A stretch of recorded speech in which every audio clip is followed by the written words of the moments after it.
بسم اللہ الرحمن الرحیم۔ السلام علیکم۔ جناب سیدہ فاطمہ زہرا سلام اللہ علیہا نے غاصب اور ظالم کے دربار میں باغ فدق کے حوالے سے اپنا حق ثابت کرنے کے لیے قرآن مجید کی 5 آیات پڑھ کر سنائی تھی، جبکہ اس نے ایک خود ساختہ حدیث، وضعی حدیث، گڑی ہوئی حدیث بیان کی تھی کہ انبیاء کا کوئی وارث نہیں ہوتا، ہم جو چھوڑ جائیں وہ صدقہ ہوتا ہے۔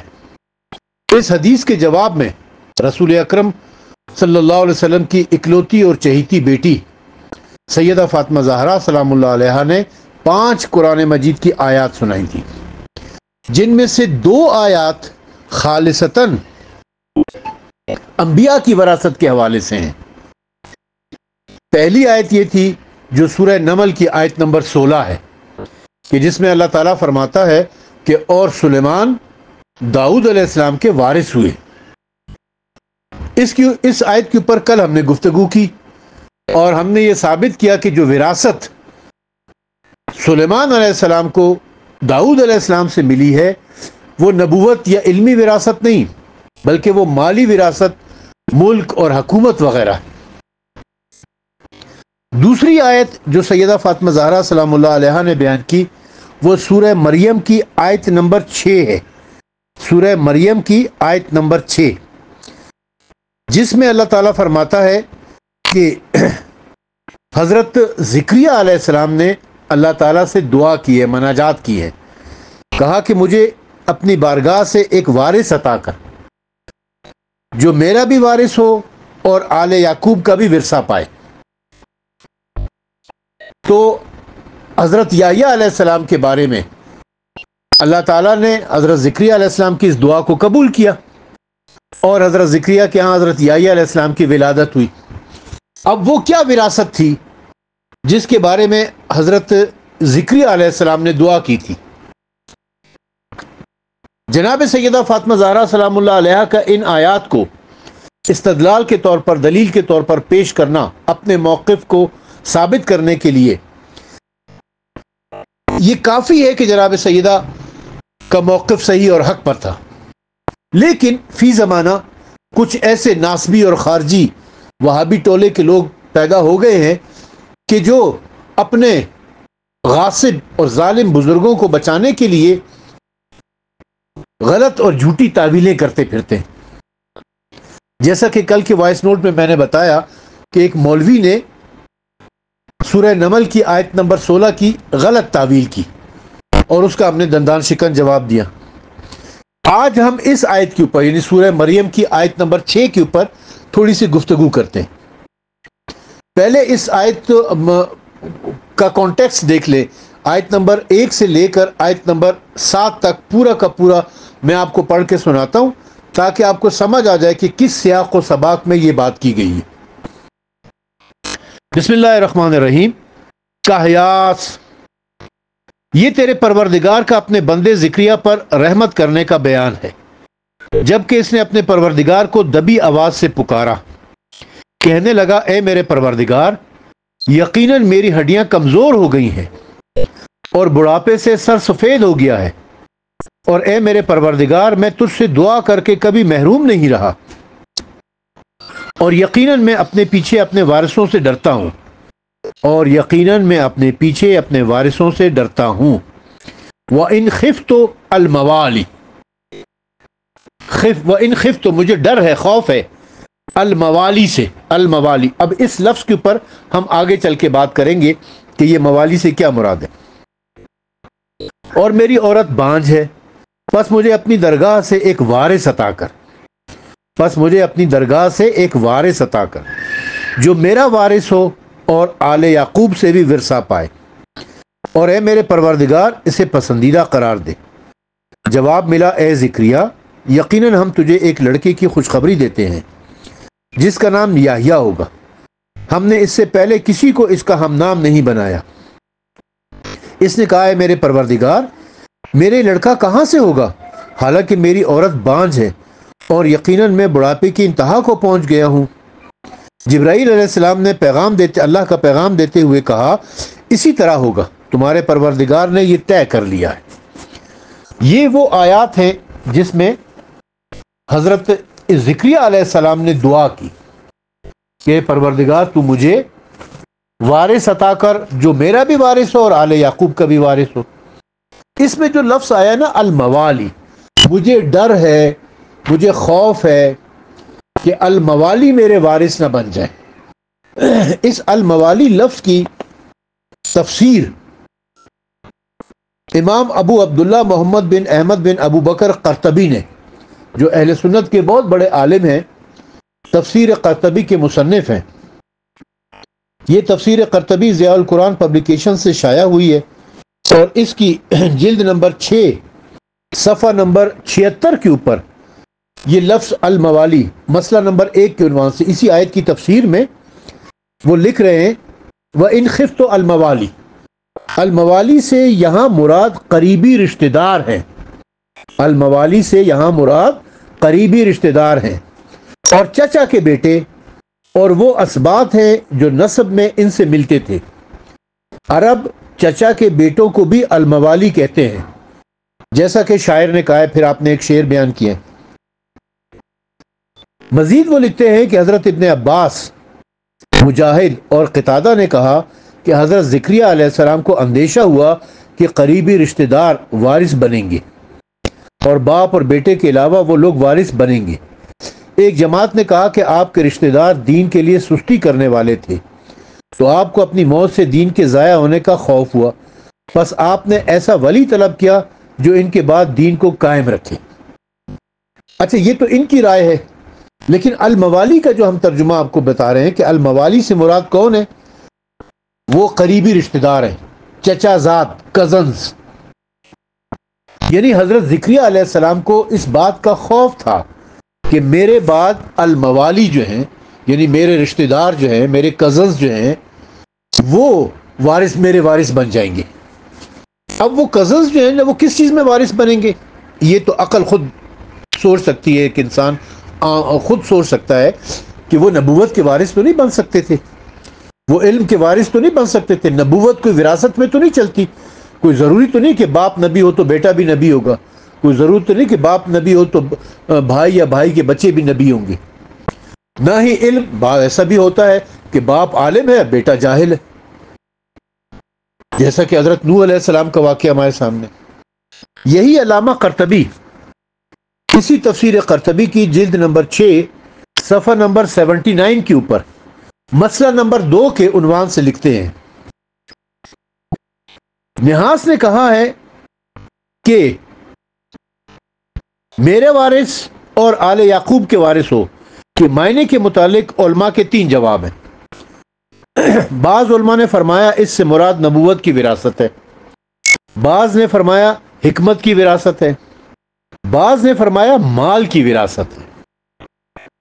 رہا ان کا قول کہ نبوت کی وراثت ہے یا یہ محال ہے، کیونکہ نبوت میں میراث نہیں چلتی. اگر اس میں میراث ہوتی تو کہنے والا کہتا کہ لوگ حضرت نوح علیہ السلام کی طرف منسوب ہیں جبکہ وہ نبی مرسل تھے. اور علم اور حکمت کی میراث کا قول عمدہ ہے. حدیث میں ہے کہ العلماء ورث الانبیاء، علماء انبیاء کے وارث ہیں. اور رہا مال کی وراثت کا قول تو یہ بھی ممتنع ہے، ممتنع نہیں ہے، اگرچہ ایک جماعت نے اس کا انکار کیا. لیکن حقیقت یہ ہے کہ نبوت وراثت میں نہیں چلتی ہے، علم وراثت میں نہیں چلتا ہے. وراثت سے مراد مال ہی ہوا کرتا ہے، جائیداد ہی ہوا کرتی ہے. اب اس کے بعد علامہ قرطبی کے بعد ہم آپ کی خدمت میں پیش کرتے ہیں شیخ محسن علی نجفی صاحب کی تفسیر سے. وہ اسی آیت میں الموالی کے ترجمے میں لکھ رہے ہیں کہ الموالی رشتہ دار سے مراد اولاد کے علاوہ باقی رشتہ دار ہیں. یعنی الموالی سے مراد اولاد نہیں ہے، اولاد کے علاوہ جو رشتہ دار ہوتے ہیں وہ الموالی کی کیٹیگری میں آتے ہیں. موالی سے مراد بنی اسرائیل کے برے لوگ ہیں، یعنی وہ حضرت زکریا علیہ السلام کے زمانے میں جو بنی اسرائیل کے برے لوگ تھے ان کو اللہ تعالیٰ نے یہاں پر موالی کہا ہے. اس سے یہ مطلب واضح ہو جاتا ہے کہ حضرت زکریا علیہ السلام کو اولاد سے کوئی خوف نہ تھا. اولاد نہ ہونے کی صورت میں جو وارث بننے والے تھے ان سے خوف تھا. اگر ان کا بیٹا نہ ہوتا، یحییٰ علیہ السلام پیدا نہ ہوتے، تو جو ان کے کزنز تھے، چچا زاد تھے، وہ وارث بن جاتے. تو وہ کس چیز کے وارث بنتے؟ نبوت کے تو نہ بنتے، علم کے تو نہ بنتے، تو یقیناً وہ جائیداد اور مال کے وارث بنتے. رسول کریم صلی اللہ علیہ وسلم نے اسی بنا پر اپنے بات کے لیے فرمایا تھا کہ میں تمہارے درمیان دو گراں قدر چیزیں چھوڑ جا رہا ہوں، اللہ کی کتاب اور میری اولاد. تم جب تک ان دونوں سے متمسک رہو گے، میرے بعد گمراہ نہ ہوگے. مجھے اپنے پاس سے حضرت زکریا علیہ السلام جو دعا کر رہے ہیں کہ مجھے اپنے پاس سے ایک ولی عطا فرما. ولی سے ولد صلبی مراد ہے، جیسا کہ سورہ آل عمران کی آیت نمبر 3 میں اللہ تعالیٰ فرماتا ہے پروردگار مجھے اپنی عنایت سے صالح اولاد عطا کر.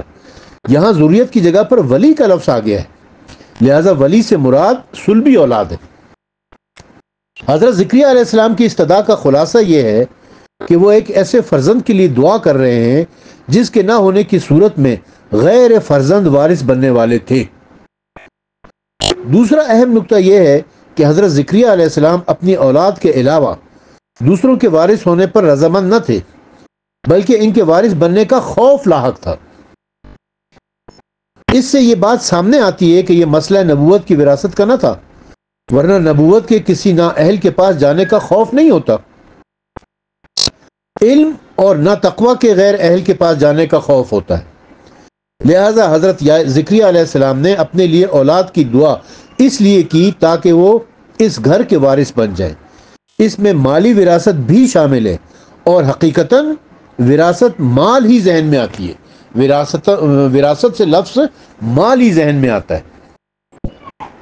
اہل سنت کے مصنف عبد الرزاق نے قتادہ اور حسن سے روایت کرتے ہیں کہ رسول اللہ صلی اللہ علیہ وسلم نے فرمایا اللہ کی رحمت ہو میرے بھائی زکریا پر، جنہوں نے اپنے مال کی وراثت کے بارے میں جب یہ دعا کی تھی کہ اے پروردگار مجھے اپنی طرف سے ایک وارث عطا کر جو میرا بھی وارث ہو اور آل یعقوب کا بھی وارث ہو. علامہ ابن کثیر نے اپنی تفسیر میں اس روایت کے ذیل میں لکھا ہے کہ یہ مرسل روایات صحیح روایت کے معارض نہیں ہو سکتی. واضح رہے کہ اگرچہ مرسل ہیں مگر قرآن کے مطابق ہیں، اور جو آپ کے نزدیک صحیح ہے وہ قرآن کے خلاف ہے. التحریر والتنویر جلد نمبر 11 صفحہ نمبر 16 پر لکھتے ہیں کہ ظاہری دلالتوں کا اس بات کی طرف اشارہ ہے کہ انبیاء کے وارث ہوتے ہیں. اللہ تعالیٰ نے فرمایا سلیمان نے داؤد سے ارث لیا. ابن عطیہ اندلسی اپنی تفسیر المحرر الوجیز میں اس آیت کے ذیل میں لکھتے ہیں کہ اکثر مفسرین کا موقف یہ ہے کہ اس سے مالی وراثت مراد ہے. ابن جریر طبری اس آیت کے ذیل میں لکھتے ہیں کہ میری وفات کے بعد میرے مال کا وارث بن جائے، اور آل یعقوب سے نبوت کا. ابن عباس، مجاہد اور قتادہ نے کہا ہے کہ ان کو یہ خوف لاحق تھا کہ کہیں اولاد کے علاوہ دوسرے لوگ وارث بن جائیں اور کلالہ کی نوبت آئے. علامہ جلال الدین سیوطی نے تفسیر در منصور میں لکھا ہے کہ ابن عباس، مجاہد، اکرمہ اور ابو صالح نے کہا ہے کہ یہاں وراثت سے مراد مالی وراثت ہے. اعتراض کیا جاتا ہے یہ کہنا کہ انبیاء کے لیے شائع نشان نہیں ہے کہ وہ مالی وراثت کے لیے اس قدر اہمیت کے قائل ہو جائے، یعنی وہ دعا کرے کہ اللہ تو مجھے وارث عطا کر کہ وہ مال کا وارث ہو جائے. یعنی نبی کی نظر میں مال کی اہمیت زیادہ ہو گئی ہے. جواب یہ ہے کہ اس میں کوئی قباحت نہیں ہے کہ اللہ کے نیک بندوں کے پاس گھر، مال و دولت ہو، اور اس گھر کو صحیح مصرف میں خرچ کرنے کے لیے صالح اولاد کی تمنا کریں. چنانچہ حضرت زکریا کے بارے میں یہ بات ثابت ہے کہ آپ ہیکل بیت المقدس کے مسئول تھے، یعنی انچارج تھے، اور آپ کی زوجہ حضرت سلیمان کے خاندان کی ایک فرد تھی. تو عین ممکن ہے کہ اس خاندان کے پاس تحائف و نظرات وغیرہ اور وراثت کے ذریعے ایک مال و دولت موجود ہو، اور حضرت زکریا اس دولت کے ذریعے انسانی خدمت انجام دے رہے ہوں اور اپنے بعد کے لیے غیر صالح مالی وارثوں سے خائف ہوں. اس سلسلے میں امام شمس الدین سرخسی کا استباد قابل توجہ ہے، جو اہل سنت کے ایک بڑے عالم ہیں. آپ اپنی معروف فقہی کتاب المبسوط کی جلد نمبر 12 صفحہ نمبر 36 پر باب الوقف طبع دار الکتب العلمیہ بیروت میں لکھتے ہیں کہ ہمارے بعض اساتذہ نے وقف کے ناقابل تنسیخ ہونے پر حضور علیہ الصلوۃ والسلام کی اس حدیث سے استدلال کیا ہے کہ میرے بعد کوئی وارث نہیں ہوگا، ہم جو چھوڑ جاتے ہیں وہ صدقہ ہوتا ہے۔ وہ کہتے ہیں کہ اس حدیث کا مطلب یہ ہے کہ جو مال بعنوان صدقہ وقف ہم نے چھوڑا ہے اس کا ہم سے کوئی وارث نہیں ہوتا۔ اس کا یہ مطلب نہیں کہ انبیاء کے اموال کے وارث نہیں ہوتے، جبکہ اللہ تعالیٰ نے فرمایا ہے کہ سلیمان داؤد کے وارث ہوئے ہیں، اور حضرت زکریا نے دعا کی ہے کہ مجھے اپنی جانب سے ایک وارث عطا کر جو میرا بھی وارث ہو اور آل یعقوب کا بھی وارث ہو۔ بس ممکن نہیں ہے کہ رسول اللہ صلی اللہ علیہ وسلم قرآن کے خلاف بات کریں۔ حدیث کی اس توجیہ سے معلوم ہوا ہے کہ انبیاء علیہم الصلوۃ والسلام کی طرف سے وقف کا ناقابل تنسیخ ہونا ایک خصوصی بات ہے، کیونکہ انبیاء کے وعدے دوسرے لوگوں کے معاہدے کی طرح ہیں۔ چنانچہ جناب سیدہ فاطمہ زہرا سلام اللہ علیہا نے اس آیت سے فدق کی وراثت پر استدلال فرمایا تھا۔ مزید تفصیل کے لیے باغ فدق کے اوپر میرے کئی ایک وائس نوٹ ہیں، وہ سنیں گے تو انشاءاللہ یہ معاملہ آپ کو مزید کلیئر ہو جائے گا۔ اب یہ جو ڈسکشن ہم نے آج کی ہے، اس سے یہ ہمیں پتہ چلتا ہے کہ جناب سیدہ فاطمہ زہرا سلام اللہ علیہا نے قرآن مجید کی جو 2 آیات انبیاء کی وراثت کے حوالے سے پیش کی تھی، وہ دونوں آیات میں آپ نے اس بات سے استدلال کیا تھا کہ حضرت سلیمان علیہ السلام حضرت داؤد علیہ السلام کے مالی وراثت ان کو ملی ہے، اور حضرت یحییٰ علیہ السلام کو حضرت زکریا علیہ السلام کی مالی وراثت ملی ہے۔ یعنی جس وراثت کا ذکر قرآن نے کیا ہے وہ مالی وراثت ہے، نہ کہ نبوت یا علمی وراثت۔